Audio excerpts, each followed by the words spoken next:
আমেরিকার গোয়েন্দা স্যাটেলাইট ও স্টারলিংক ব্যবস্থার একচ্ছত্র আধিপত্যে বড় আঘাত হানল চীন। মহাকাশে পশ্চিমাদের নজরদারি অচল করতে বেইজিং তৈরি করেছে এমন এক মাইক্রোওয়েভ অস্ত্র যা নিমেষেই পাল্টে দিতে পারে আধুনিক যুদ্ধের গতিপথ। চীনের north West institute of nuclear টেকনোলজির বিজ্ঞানীরা তৈরি করেছেন TPJ-1000। এটি একটি উচ্চ ক্ষমতাসম্পন্ন হাই পাওয়ার মাইক্রোওয়েভ জেনারেটর। টানা 60 সেকেন্ড 20 গিগাওয়াট শক্তি উৎপাদনে সক্ষম এই যন্ত্র মূলত আমেরিকার লো আর্থ অরবিট স্যাটেলাইট ও স্টারলিংকের মতো নেটওয়ার্ক অচল করতে তৈরি করা হয়েছে।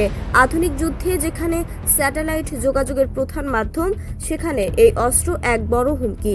প্রচলিত বোমার মতো বিস্ফোরণ নয়, বরং শক্তিশালী রেডিও ফ্রিকোয়েন্সি ব্যবহার করে এটি শত্রুপক্ষের স্যাটেলাইট, রাডার ও কমান্ডো সেন্টারের ইলেকট্রনিক সিস্টেম বিকল করে দিতে সক্ষম। এক সেশনে হাজার হাজার পালস ছুটতে সক্ষম এই ডিভাইস ট্রাক, জাহাজ কিংবা বিমানেও স্থাপন করা যায়। চীনের এই নতুন কৌশলকে সমরবিদরা বলছেন সিস্টেম ডিস্ট্রাকশন ওয়ারফেয়ার।